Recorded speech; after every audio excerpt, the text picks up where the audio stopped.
Vamos a pedirle a nuestros niños entonces que salgan con sus maestras a sus clases. Ellos van a ir a aprender acerca de la palabra del Señor y nosotros también. Así es que dejamos que nuestros niños vayan. Si usted cree que su niño puede ir, pero como que no lo ve muy animado, vaya a dejarlo. Vaya a dejarlo y se espera un ratito. Si ve que ya no se quiere estar, tráigaselo. Pero sería mejor que se quedara allá. Allá la va a pasar mejor que aquí.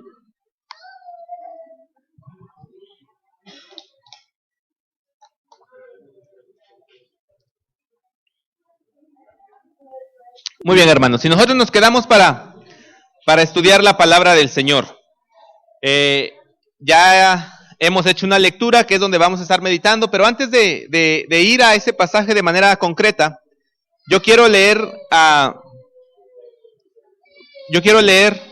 un pasaje de la Biblia que está en Mateo capítulo 19 a partir del versículo 28 y que nos narra un evento que, si acomodamos el relato de los evangelios, pues pasó un día como hoy, el domingo previo a la semana o a los días de la crucifixión de Jesús, y es la entrada triunfal del Señor Jesucristo a Jerusalén.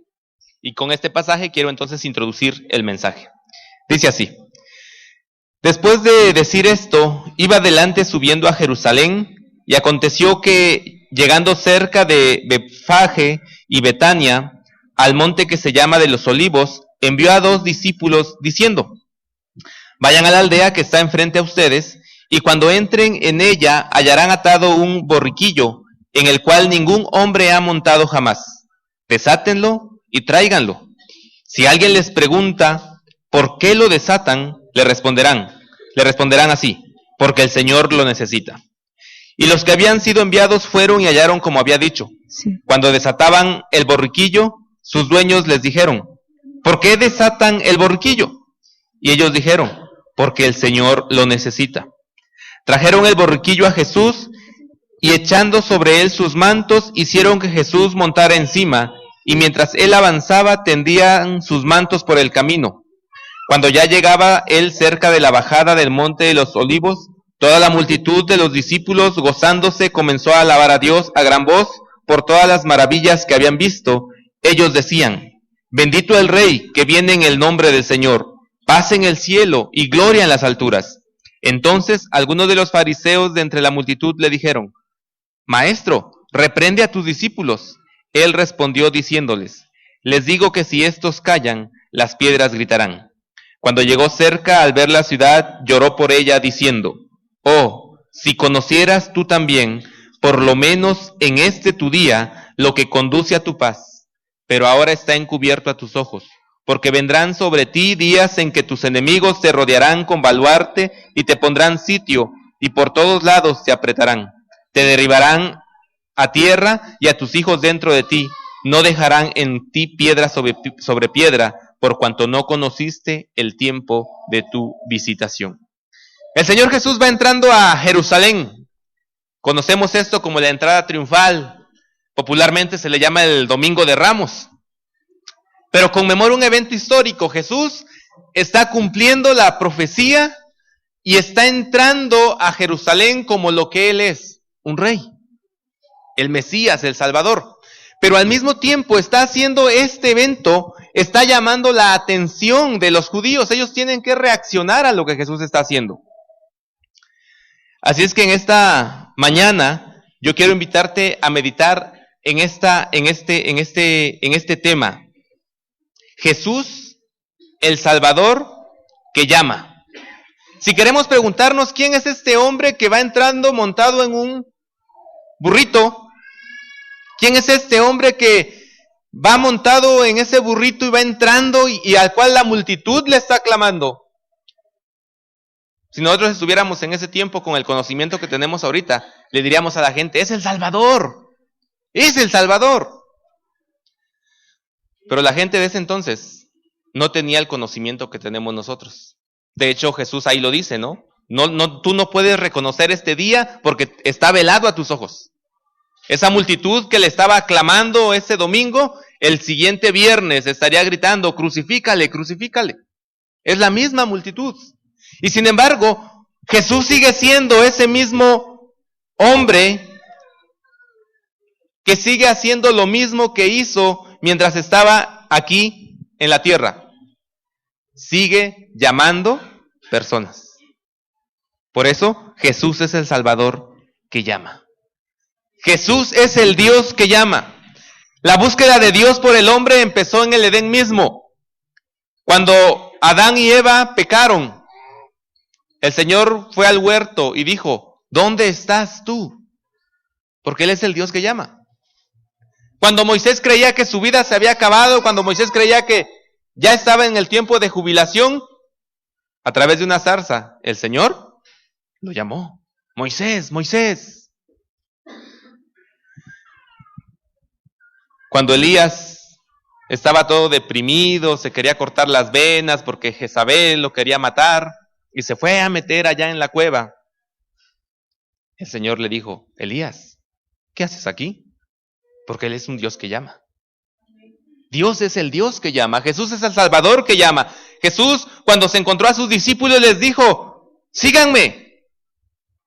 Y ellos, dejando las redes, lo siguieron.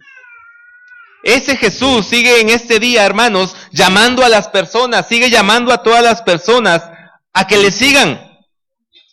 Su propósito, su llamada, tiene dos propósitos, o un propósito doble. Jesús llama a la gente para que se salve, y luego Jesús llama a la gente para que le sirva. Por eso, yo quiero que meditemos en esta mañana, en este pasaje. Si su Biblia tiene así divisiones como la mía, ahí va a encontrar un título que dice elección de los 12 apóstoles, o la elección de los 12 apóstoles. Pero es el evento donde Jesús instituye a los discípulos como sus apóstoles. Jesús es el Salvador que llama, hermanos, y Él te ha llamado, por eso estás aquí, porque Él te llamó. Y Dios llama a todo hombre para que venga delante de Él y le responda. ¿Cuál es la respuesta que el Señor quiere del ser humano? ¿Cuál es la respuesta? Una sola palabra, 2 letras. Sí. El Señor busca que tú y yo le digamos, sí. Esa es la respuesta.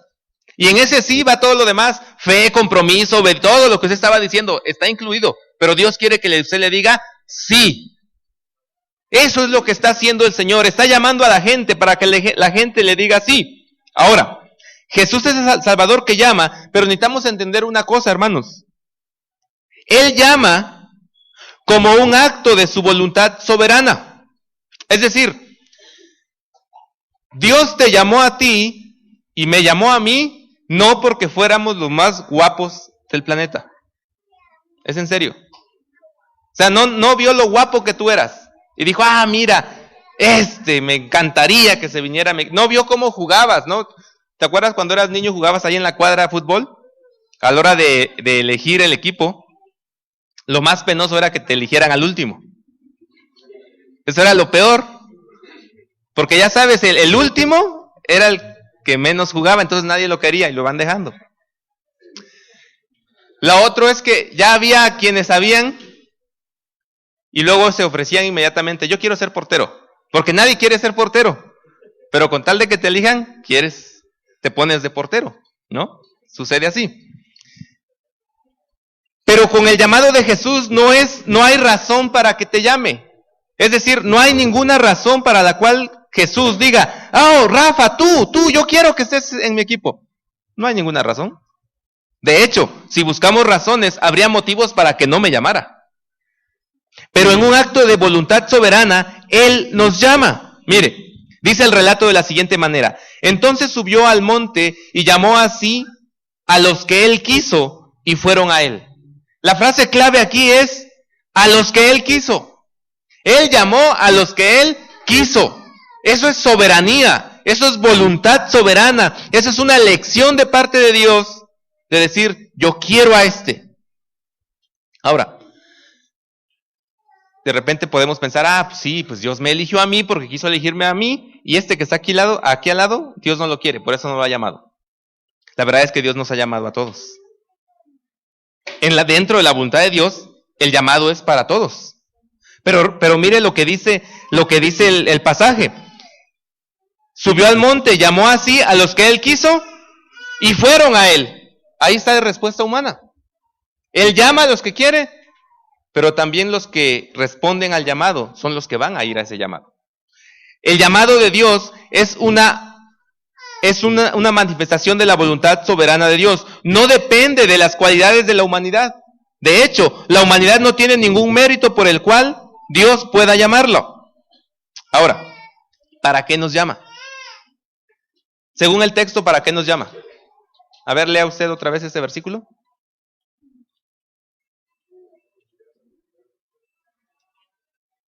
¿Para qué nos llama? Para estar con Él. Dios nos llama, Jesús es el Salvador que llama como un acto de su voluntad soberana para estar con Él. Esto es una relación personal, esto es una comunión íntima, constante, cercana. Los discípulos iban a conocer a Jesús las 24 horas, no solo cuando enseñaba, no solo mientras curaba, sino en la intimidad, en la experiencia de la vida lejos de la multitud. Los discípulos iban a ver al verdadero Jesús. Él los llamó para eso, para que estuvieran con Él.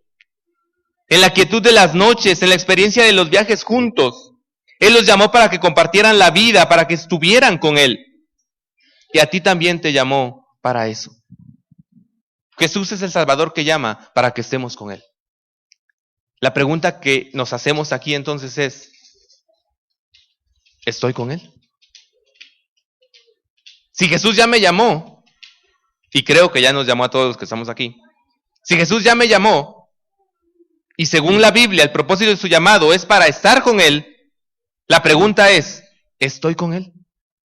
¿Paso tiempo con Él? ¿Me intereso por conocerle? ¿Me relaciono? ¿Conozco al Jesús de la intimidad? Porque mire, hermanos, es muy fácil conocer al Jesús de los milagros. Al Jesús que hace portentos sobrenaturales, y nos encanta eso. Es muy fácil conocer a ese Jesús, pero el Jesús de la intimidad, el que te conoce tal cual eres,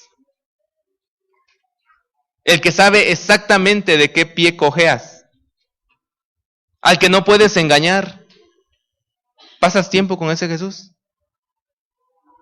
¿O solamente al Jesús público? Al que conocemos en la reunión de la iglesia, al que conocemos en el servicio del ministerio, porque ese es un Jesús. Pero, ¿qué con el Jesús de la intimidad? ¿Qué con el Jesús que te llama a pasar tiempo con Él? Que te dice que quiere compartir contigo los aspectos más íntimos de tu vida. Esos que no le dejas ver a nadie. Esos que Él conoce, pero que quiere que tú le compartas.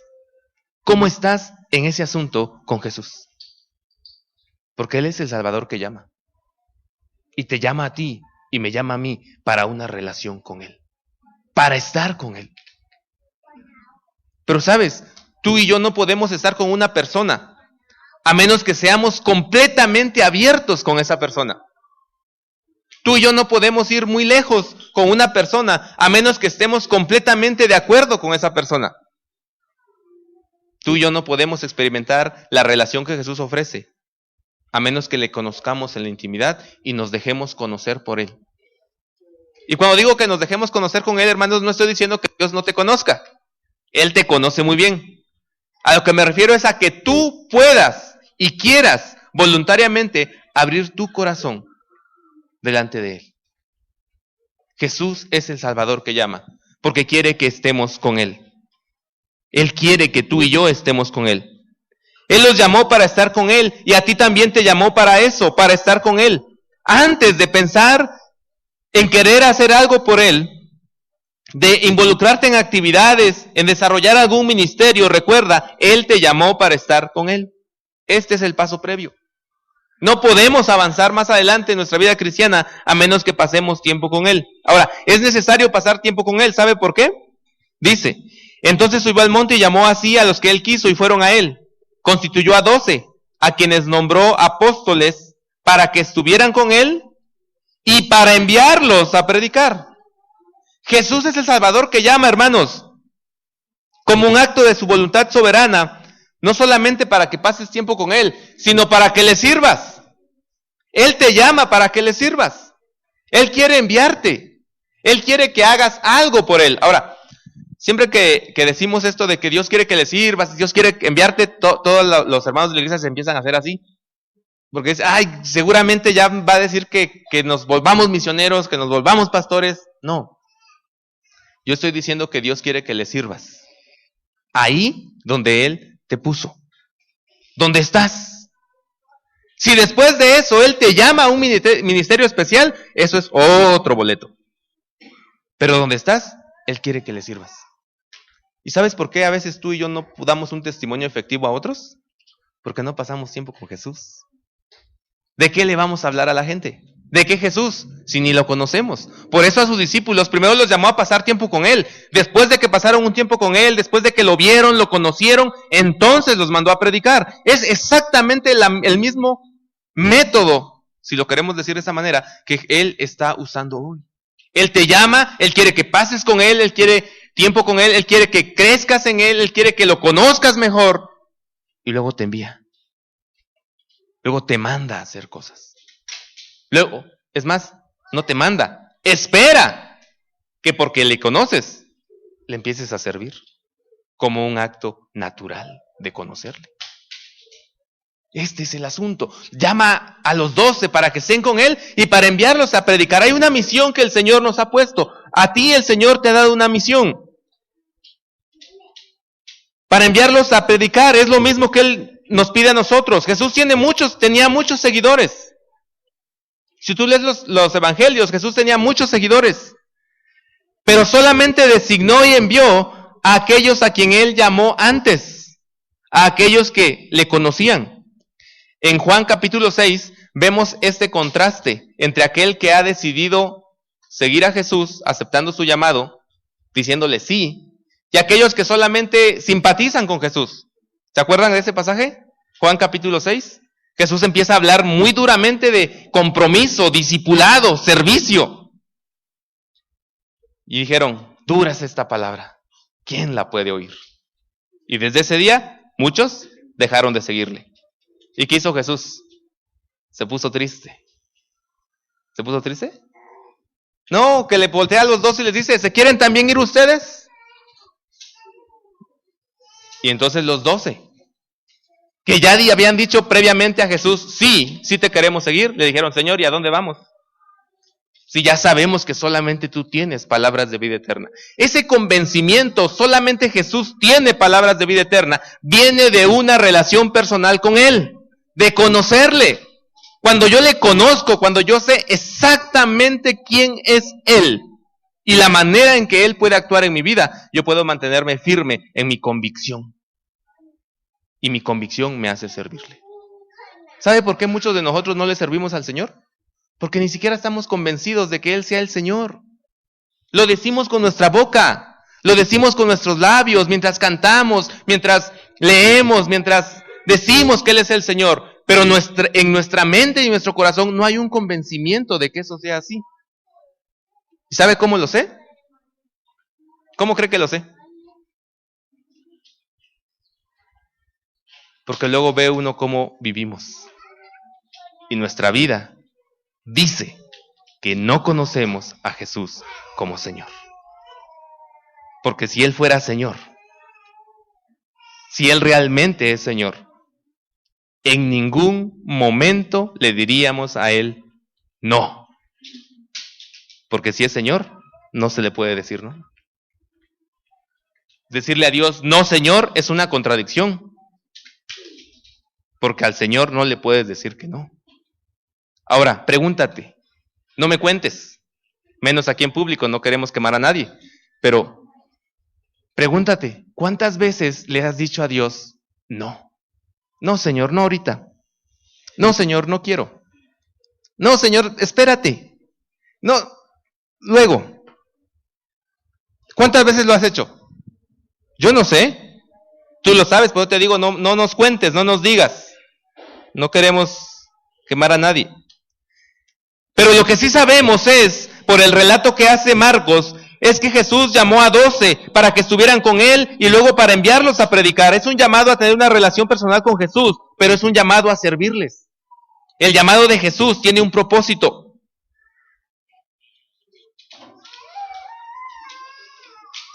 Una vez, platicando con una persona, yo le compartía acerca de la necesidad de recibir a Cristo como Señor y Salvador de su vida. Y me dijo, sí, dice, pero es que ¿sabes qué es lo que no me gusta? Le digo, ¿qué es lo que no te gusta? Dice, la idea de que cuando yo me muera, me vaya al cielo y ahí solamente esté cantando y la eternidad sea algo así etéreo, donde solamente cantas y no haces nada. Y le dije, bueno, es que esa es una idea que se nos ha vendido de que eso es el cielo, pero la verdad no sabemos exactamente cómo va a ser. Lo único que sí sabemos es que vamos a estar en la presencia de Dios. ¿Cómo se va a desarrollar la vida allá? La verdad, no hay muchas luces de eso en la iglesia. Le digo, pero ¿no será que en realidad lo que tú estás alegando es un concepto equivocado del cristianismo? Y aquí es donde entran ustedes ahora. ¿No será que tenemos un concepto equivocado de lo que es seguir a Jesús? Y entonces seguimos a Jesús a nuestra manera, según yo creo que debe ser. Y a veces pareciera que el cristianismo no ofrece más que un sinnúmero de actividades donde debo ir, debo estar, debo cantar, debo ofrendar y ya. Y la vida cristiana se reduce a eso. Pero según vemos en el pasaje, no es así. La vida cristiana no se reduce. Es una relación con Cristo que implica servirle. Y en este servirle está la acción y la actividad de la vida cristiana. No es pasividad. No es estar sentados. Es caminar con Jesús. Caminar con Jesús es ir con Él e ir a donde Él nos mande. Para darnos una misión, para servirle. Para eso nos llama Él. Él nos llamó libremente para que estuviéramos con Él y luego para servirle. Cada hombre y mujer que se ha acercado a Jesús tiene una misión que realizar. Aquí nos preguntamos, ¿cuál es tu misión? ¿Cuál es tu misión? ¿Te has preguntado cuántos años tienes como cristiano? Algunos de ustedes calculo cuántos años tienen porque los conozco desde que yo tengo este mismo tiempo de cristiano. La pregunta es, ¿te has preguntado durante ese tiempo, ¿para qué me trajo Dios a esta iglesia? ¿Qué quiere que yo haga? ¿Se acuerdan de Pablo cuando se convierte, capítulo 9 de Hechos? ¿Quién eres, Señor? Primera pregunta. ¿Qué quieres que yo haga? Segunda pregunta. Todo cristiano debería hacerse esas dos preguntas. ¿Quién eres? Y entonces pasas con tiempo con Él para conocerlo. Y luego, ¿qué quieres que yo haga? Esa es la misión. Servicio. ¿Para qué me salvó? ¿Para qué me tiene a mí en su reino? Pero no solamente es eso. Miren, Jesús nos llamó como acto de su voluntad soberana para estar con Él, para que le sirvamos, pero también para darnos una vida de poder y autoridad. Constituyó a 12 a quienes nombró apóstoles para que estuvieran con Él y para enviarlos a predicar y tener autoridad para echar fuera los demonios. Esta parte nos encanta. Cuando hablamos de que en Jesús hay poder, hay autoridad, está la victoria, nos encanta eso, ¿o no? Sí, ¿verdad? En Jesús hay bendición, Él nos bendice, Él nos da toda la autoridad, nos da todo el poder, podemos derrotar, nos encanta eso. Pero según el texto, está en último lugar. En primer lugar está pasar tiempo con Él, conocerlo. En segundo lugar está servirlo. Y en último lugar está el asunto del poder y la autoridad. Ahora, el poder y la autoridad es necesario para servirle. Pero no es algo que Él nos ofrezca como nuestra primera opción. La primera opción es conocerlo. Luego servirlo. y en el trayecto recibes poder y autoridad.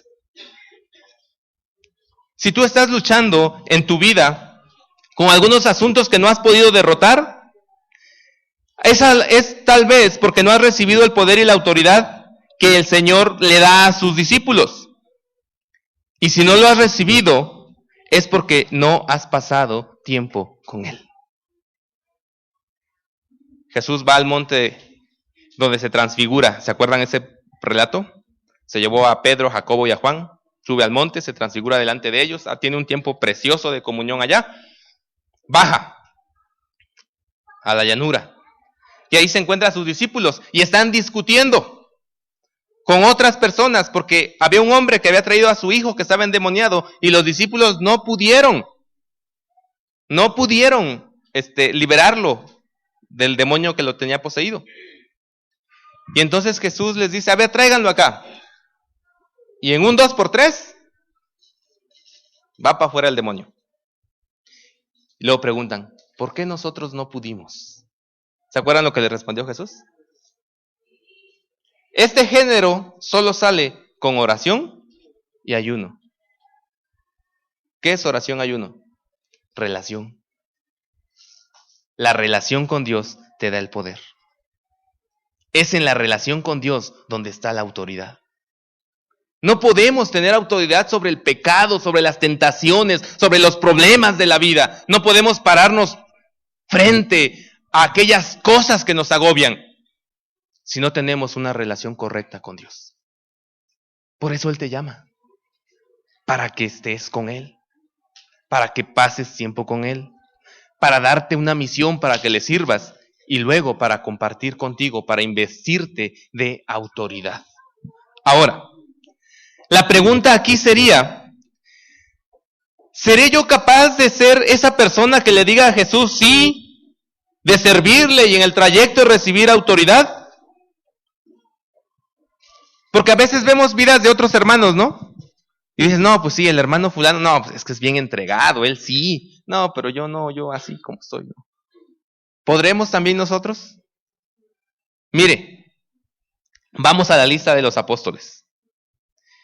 Jesús es el Salvador que llama como acto de su voluntad soberana, pero también Jesús es el Salvador que llama con pleno conocimiento de a quienes llama.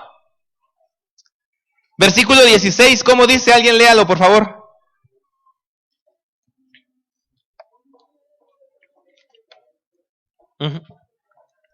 En voz alta, hermano. Ok. A Simón, a quien puso por sobrenombre Pedro. En primer lugar, queremos decir que Jesús nos llama, es el Salvador que llama con pleno conocimiento de a quienes llama. En primer lugar, en cuanto a sus posibilidades. ¿Cómo se llamaba Pedro? Nosotros lo conocemos como Pedro, pero su nombre original era Simón. Simón. Entonces llamó a Simón. Y cuando llamó a Simón, ¿se acuerda que le dijo? Tú eres Pedro. Ya no eres Simón. Jesús nos llama porque conoce nuestras posibilidades. A lo mejor tú eres Simón. O Simona. Anote ese nombre por si tiene una hija. Simona. A lo mejor eres Simón, a lo mejor eres Simona. Tu nombre no le dice mucho a la multitud. Así como que nombre para usarlo en anuncio de televisión, como que no va muy bien. Pero Él te llama. Y cuando Él viene, Él te dice, tú eres Pedro. Ya no eres Simón. Ya no eres el borracho. Ya no eres el ladrón. Ya no eres el bipolar. Ya no eres el flojo. Ya no eres el neurótico. Ya no eres, ¿cómo te decían? ¿Cómo te dicen? Él dice, ya no eres. Hay posibilidades en ti. Solamente ven conmigo. Pasa tiempo conmigo. Yo te voy a dar la autoridad, pero pasa tiempo conmigo. Conviértete en mi discípulo. Hay posibilidades para ti. Eso que te dicen, no te lo dirán más.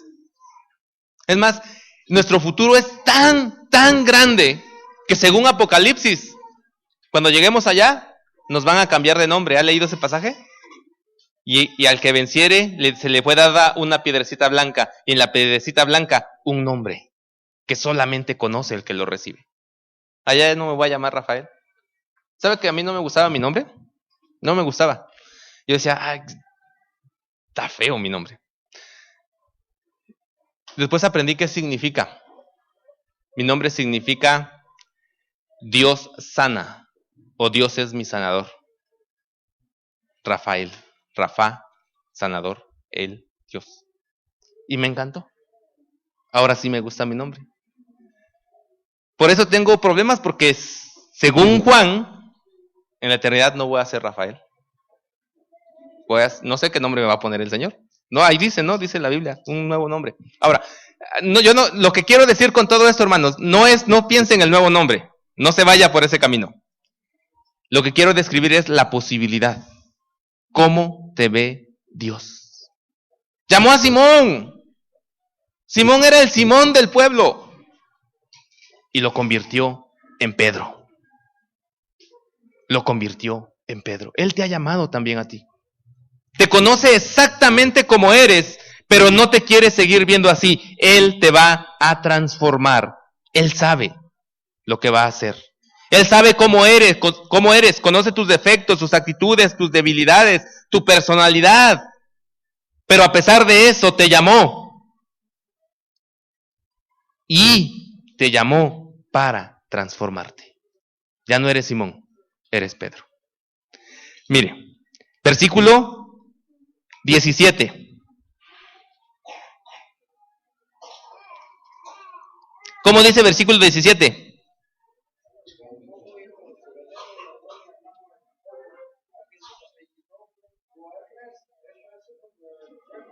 A quienes les puso por sobrenombre Boanerges, esto es, hijos del trueno. ¿Qué carácter tenían estos? Imagínense como para que Jesús les llamara hijos del trueno. Aquí en México les hubiera puesto otro nombre. Hijos del trueno. Una prueba del carácter de estos dos es cuando Jesús va hacia Jerusalén y pasan por una ciudad de samaritanos. Y ellos llegan ahí y les dicen, bueno, Jesús va a pasar por acá, queremos alojamiento, comida, y no los dejan entrar. ¿Se acuerda qué dijeron estos dos? Le dijeron, Señor, mándanos que pidamos que caiga fuego del cielo para que consuma a estos que no te dejaron entrar. Imagínese el carácter que tenían. Imagínese el carácter que tenían. No se lo imagine, piense en su carácter. Piense en el carácter de usted. Y lo llamó Dios así.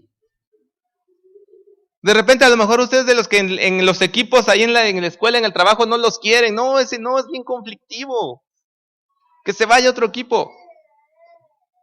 Pero Dios te quiere en su equipo. Él te ha llamado. Él te ha llamado para que estés con Él, para que le sirvas, para darte autoridad, a pesar de tus defectos. ¿Tienes defectos? ¿La gente te dice, te señala tus defectos?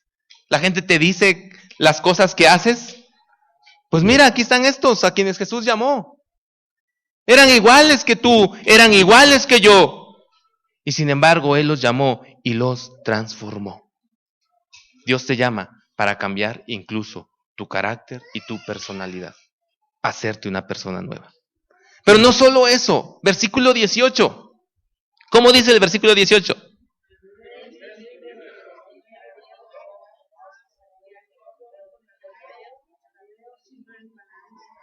Hasta ahí. De estos solamente quiero tomar a uno. A Simón el cananita. ¿Quién era este? En los otros evangelios no se le dice el cananita. ¿Sabe cómo se le dice? Simón el celote. ¿Y sabe qué era un celote? Era como decir Simón el del EPR. Simón el del EZLN. Los celotes era un grupo radical de judíos que peleaba contra Roma. Eran guerrilleros. Su objetivo, destruir a los romanos. Aquí le pone el cananita, se cree, es muy probable, porque se dice que el Evangelio de Marcos fue escrito para congregaciones en Roma. Entonces, si vas a escribir algo para los romanos, pues no les vas a mencionar a su peor enemigo. Entonces, en lugar del celote, le pone cananita. Ahora, ¿por qué quiero hacer énfasis en este? ¿Por qué resalto a este? Porque nos da a entender las aspiraciones políticas de Simón, sus ideales revolucionarios, su carácter radical. Y a pesar de eso, Dios lo llamó. El llamado de Dios es un llamado que incluye a todos. Hace rato cuando orábamos, me pareció una muy buena idea estar orando por las elecciones. No vamos a orar por un partido específico. Vamos a orar porque el Señor guíe ese proceso electoral. Pero ¿qué pasa si de repente aquí quiere llegar una persona que es del partido al que tú no le vas? Toma, hacemos aquí un recuento. ¿De qué partido es la mayoría? No, pues de tal partido. Entonces todos. Bien, no vamos a meternos en política. Es como si dijéramos que aquí en la iglesia solamente puede venir gente que le vaya a los Pumas, que es el mejor equipo de fútbol. Y que así es. Y entonces, si le vas a la América, ya no tienes cabida. ¿Sabes qué? Aunque le vayas a la América, Jesús también te llama a ti. Jesús también te llama a ti. Eso es lo que le pasó a Simón el Celote. Era un revolucionario. Él estaba dispuesto a luchar y a morir por el reino de Israel, y Jesús sabía eso. Jesús sabía que había una pasión por el reino de Israel, por el pueblo de Israel en el corazón de Simón, y lo llamó para usar esa pasión, para integrarlo al proyecto de Jesús. Por eso te llama a ti. Si tú eres una persona de esas apasionadas, que le gusta involucrarse en causas, te gusta defender el medio ambiente, a los animales, y sientes esa pasión por involucrarte en ese tipo de cosas, también Jesús te llama a ti. Y quiere usar esa pasión para su reino. Quiere usar esa pasión para su proyecto. Eres de esas personas que se apasiona y se compromete. Jesús te llama a ti. Para que pases tiempo con Él. Para que le sirvas. Y para integrarte a su proyecto. ¿Eres de ese tipo de personas? El llamado de Jesús es para ti. Jesús también te llama a ti. Versículo 19.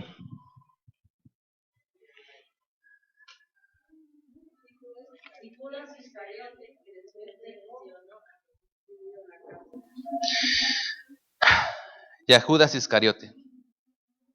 Yo leo toda la lista y digo, bueno, Pedro, pues, está bien, ¿no? Juan, bueno, Jacobo, órale pues, Mateo. Y llego al último, Judas Iscariote. Y yo digo, ¿por qué lo escogió? ¿Por qué lo escogió? Tú y yo habríamos escogido a todos, menos a ese. Sobre todo porque leyendo los evangelios, podemos saber que Jesús estuvo enterado siempre de quién era Judas.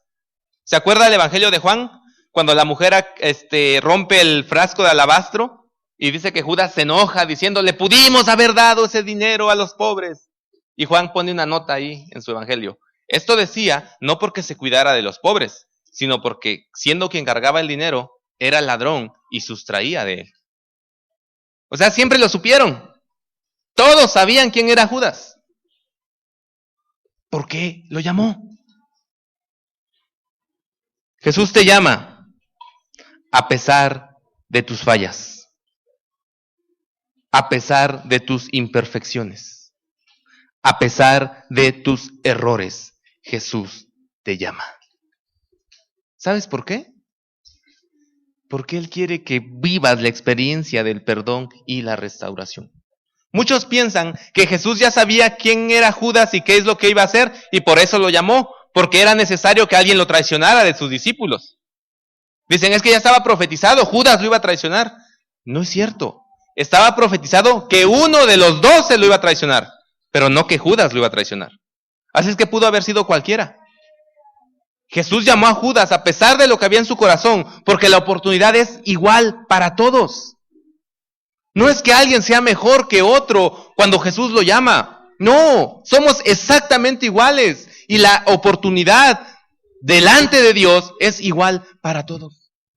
A pesar de tus errores, a pesar de tus equivocaciones, Él te ha llamado y quiere que experimentes el perdón y la restauración. Por eso llamó a Judas, porque también Judas tenía la posibilidad de experimentar el perdón y la restauración. Solo que no quiso. No quiso. Pero Dios lo llamó también, así como te ha llamado a ti y así como me ha llamado a mí. ¿Crees que Dios no sabe quién era yo antes de convertirme? Por supuesto que sabe. Claro que lo sabe. Pero a pesar de eso, me llamó. A pesar cuando tú has pensado que no hay oportunidad para ti, que no te lo mereces, que no eres digno o digna de ese llamado. A sabiendas de eso, Él te llamó. Porque Él es el Salvador que llama. Le prediqué de Cristo a una persona. Entendió el Evangelio. Es más, creía. Y con lágrimas en los ojos me dijo, no puedo. He sido una persona muy mala. No puedo. Y no quiso aceptar a Cristo como Salvador. A pesar de que yo le dije, si eres la persona más mala del mundo, reúnes los requisitos necesarios para recibir a Cristo. A eso vino Él, a buscar a los enfermos, a los perdidos. No vino a buscar buenos y sanos. Vino a buscar malos. Y mire cuántos encontró. Vino a buscar malos. Si no estamos aquí por buenos, hermanos. El único bueno es Dios. Y Él, sabiendo tus fallas y tus errores, te llamó. Porque Jesús es el Salvador que llama. Y si a lo mejor tú estás aquí en estos momentos luchando con algún error de tu pasado, con alguna situación que ha sucedido antes en tu vida, sea que en ese tiempo no eras cristiano o ya eras cristiano, déjame decirte, no seas como Judas Iscariote. No desaproveches la oportunidad. Deja que Él te restaure, a pesar de tus fallas. Porque ¿Judas vio la alimentación de los 5,000? Sí. ¿Vio cuando Jesús caminó sobre el mar? También. ¿Vio cómo sanaba a los ciegos? ¿A los cojos? Sí, ahí estaba. ¿Vio cómo le decía a un publicano, tus pecados te son perdonados? Sí, también. Pero Él nunca estuvo dispuesto a experimentar ese mismo perdón y ese mismo poder. No seas como Judas. A pesar de tus fallas y de tus equivocaciones, Jesús te llama. Y lo único que quiere de ti es que le digas, sí, sí quiero. Sí quiero que me salves. Sí quiero que me restaures. Sí quiero que me transformes.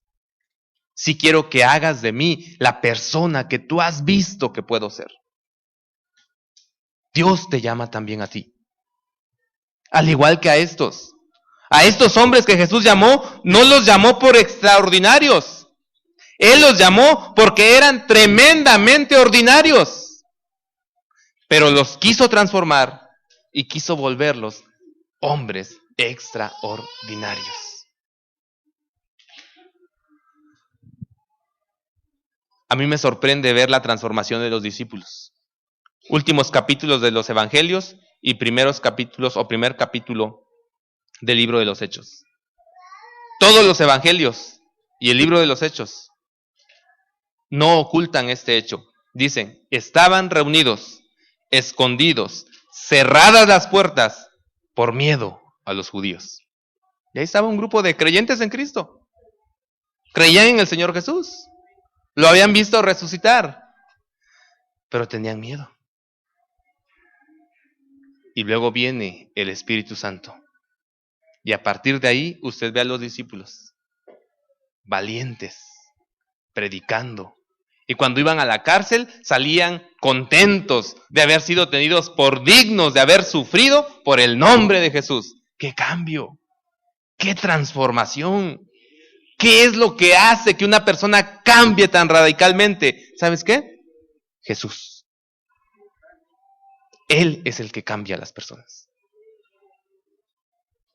Y Él te puede cambiar.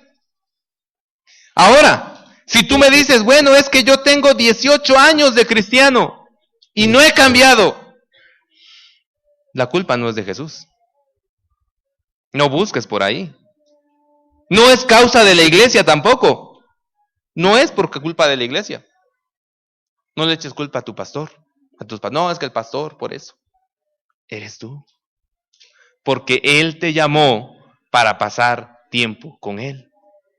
Y probablemente no lo haces. Él te llamó para que le sirvas. Y probablemente no lo haces. Él te llamó para que recibas poder y autoridad. ¿Y sabes qué? No has querido recibir ese poder y esa autoridad. Pero si crees que eres Simón, Dios te llamó y sabe las posibilidades que hay en ti. Si crees que eres un hijo del trueno, Dios te llamó, conoce tu carácter y Él te puede transformar.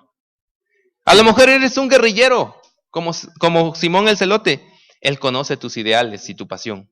La quiere usar para su reino. O a lo mejor te identificas con Judas. Él sabe tus fallas.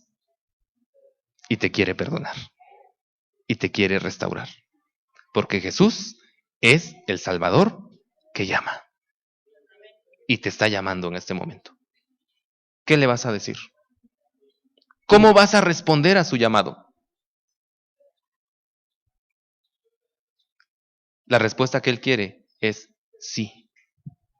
Ahora déjame decirte esto. La única manera en que tú y yo podamos decir sí y que nuestro sí sea válido es porque también podemos decir no. Es decir, no es una cuestión obligatoria.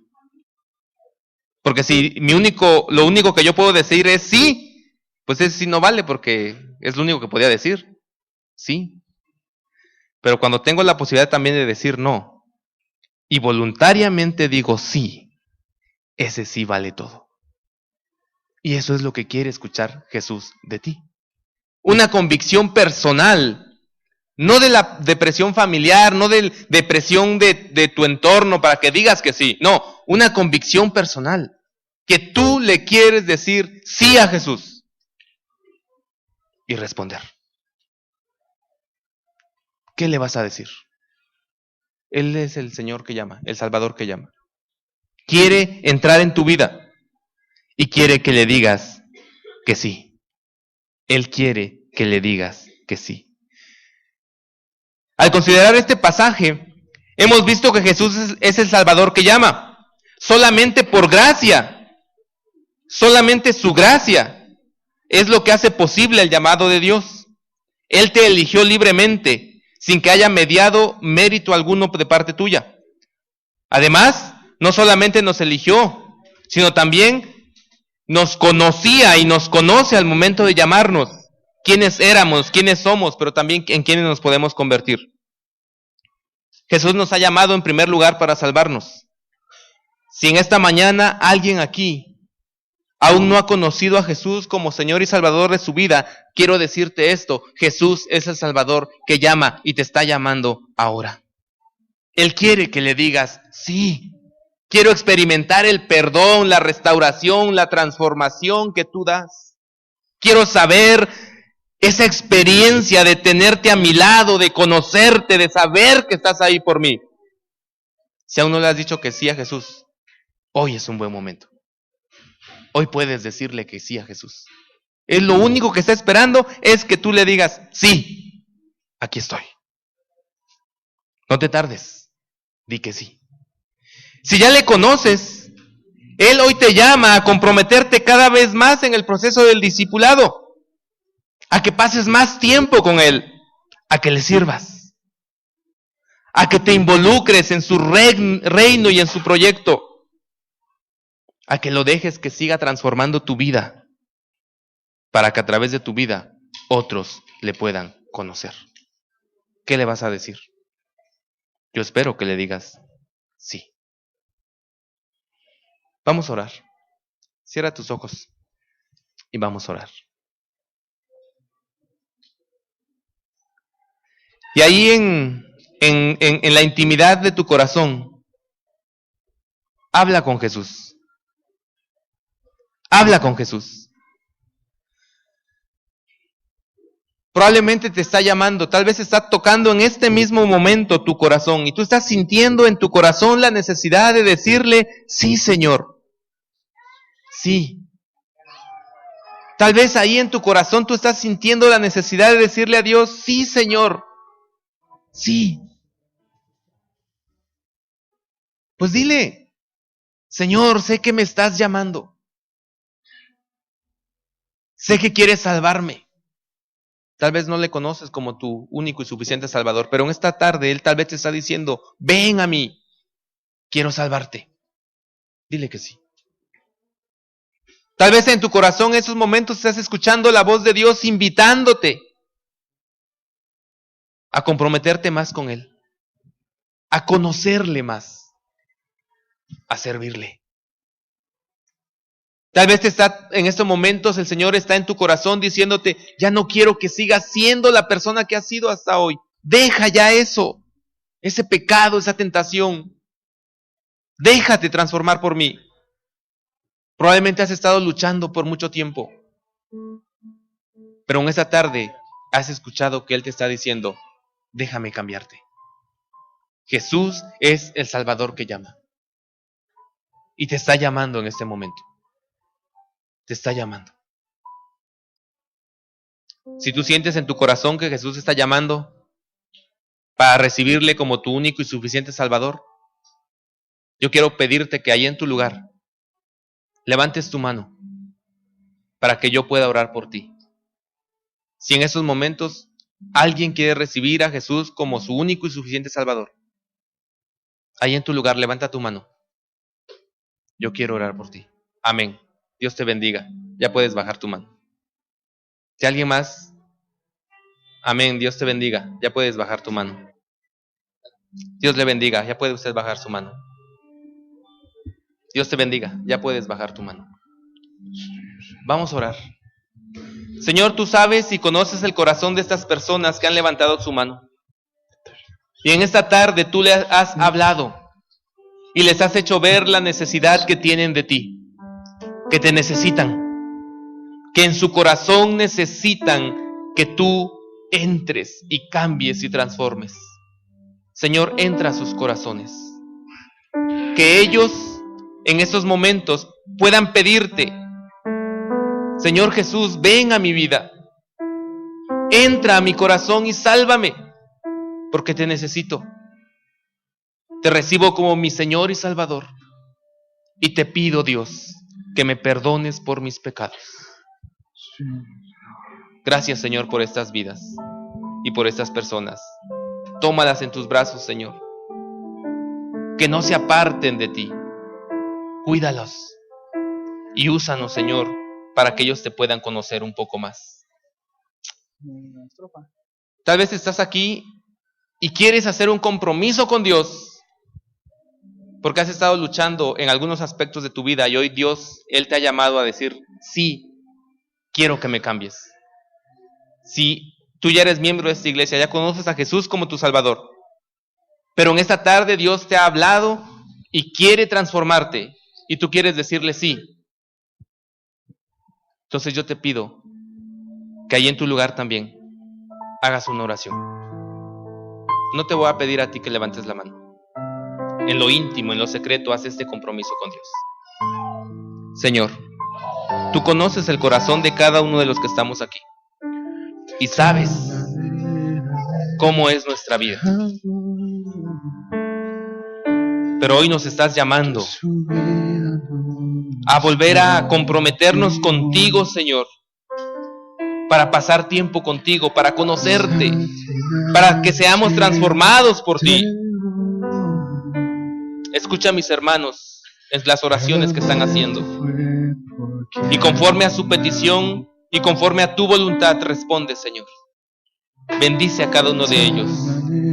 Queremos experimentar a Jesús, el Salvador que llama, para que estemos cerca de Él, para que le conozcamos.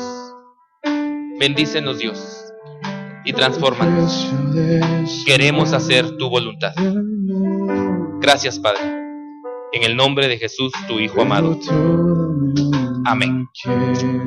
Amén. Dios les bendiga, hermanos. De tal manera me amó, y no hay forma que podré pagar el precio de su grande amor. Pero toda mi alma quiero dar por su amor. Yo viviré de su amor, yo cantaré, y con mi Jesús caminaré, porque me amó. Y por su amor, por su amor, yo viviré.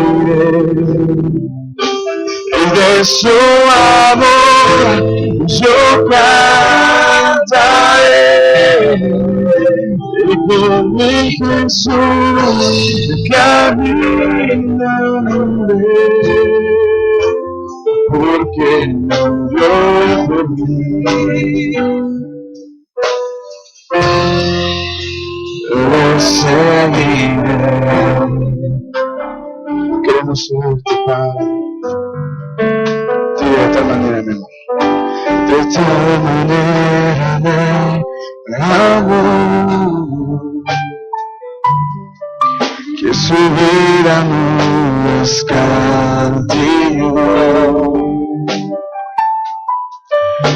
hasta el final se entregó, y a la muerte fue por quien. De tal manera me amó, y no hay forma en que podré pagar el precio de su grande amor. Pero toda mi alma quiero dar por su amor, yo viviré. De su amor yo cantaré, y con mi Jesús caminaré, porque me amó a mí.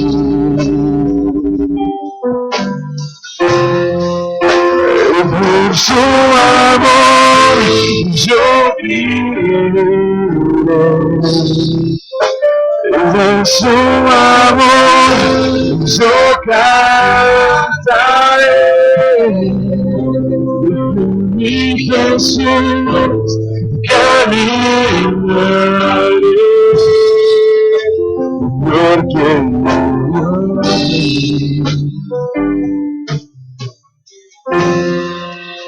lo seguiré.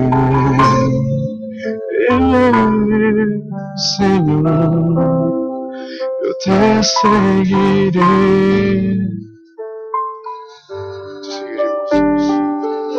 Amén. Tengo una pena de palmas, lo único que reina.